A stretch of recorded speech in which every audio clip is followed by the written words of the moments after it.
Yo bana, usiku wa kuamkia leo nimepokea simu nyingi sana. Yaani watu wananipigia simu like yo bouncy, kwani huoni taarifa inayosambaa sasa hivi kwenye mitandao ya kijamii kieleza kuwa kwenye ile tour ambayo ameandaa kuifanya msanii Drake, pia Tanzania ni miongoni mwa nchi zilizopo kwenye schedule ya mataifa ambayo atakuja kuperform na kufanya tour yake Kinyamwezi kabisa Dar es Salaam Tanzania. Sasa nimepokea simu nyingi sana. By the way, big shout kwa my brother Kido Mr. Yeye ndo mtu wa kwanza kabisa kunipigia na kunipa hizo taarifa. Sasa nipo hapa kwa vile mmenipa dhamana ya kukata kiu yenu kwenye stories za kiburudani. Nipo hapa kufanya confirmation kuhusiana na hii stories, ndio.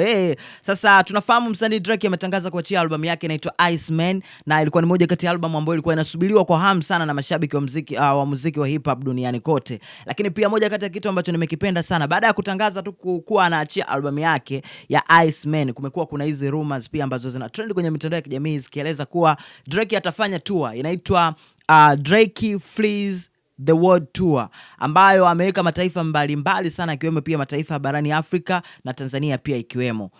Huenda hii story ni ya kweli, na kama ikiwa ya kweli basi ni fursa pia kwa wasanii wetu wa Kitanzania kuipambania au kuikimbilia hiyo platform. Bana, Drake anakuja Bongo, so masiala. Sasa ukiangalia kwenye tracklist ya ngoma ambazo zinapatikana kwenye album ambayo itatoka muda wote kuanzia hivi sasa ya Drake inaitwa Iceman, ina mikwaju 16.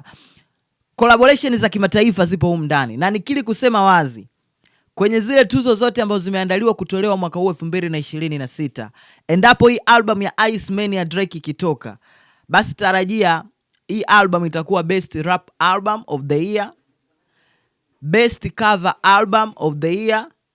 Kwenye Grammys waga kuna kile kipengele kinasema best cover album, na mwaka jana alichukua Tyler the Creator. Basi huenda hii cover ya Iceman ikachukua kwenye hicho kipengele, kwa sababu imagine Mnyamwezi ametumia mabilioni ya pesa kuandaa hii cover ya Iceman. Usione tu kama barafu yamegandishwa, mpunga umetembea.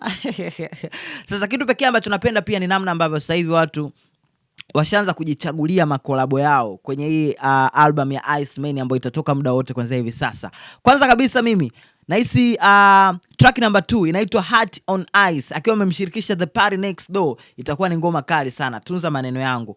Track number 15 inaitwa Diamond Tester. Imagine kwanza ametaja hapo mwanzoni, ametaja jina la msanii wetu wa Kitanzania Diamond Tester. Bana, hii itakuwa pia ni ngoma kali sana. Nataka uniambie pia wewe mwenyewe mtazamo wako, tathmini yako. Nahisi ni collab gani au ni ngoma gani itakuwa kali zaidi kwenye hii album ya Iceman ambayo itatoka muda wote kuanzia hivi sasa ya Lapa Drake. Nikizungumza hivi, nataka mniambie kuna mtu yote anawapa taarifa kama ninazowapa mimi. Hakikisha unanifollow hapo, mimi naitwa Bounce, lakini pia usahau kusubscribe kwenye YouTube channel yetu ya Flax Media ili uwe mwanafamilia bora na wakudumu. Kila siku tunakutana hapa na kupeana update zote za kiburudani. Hivi ndivyo tunafanya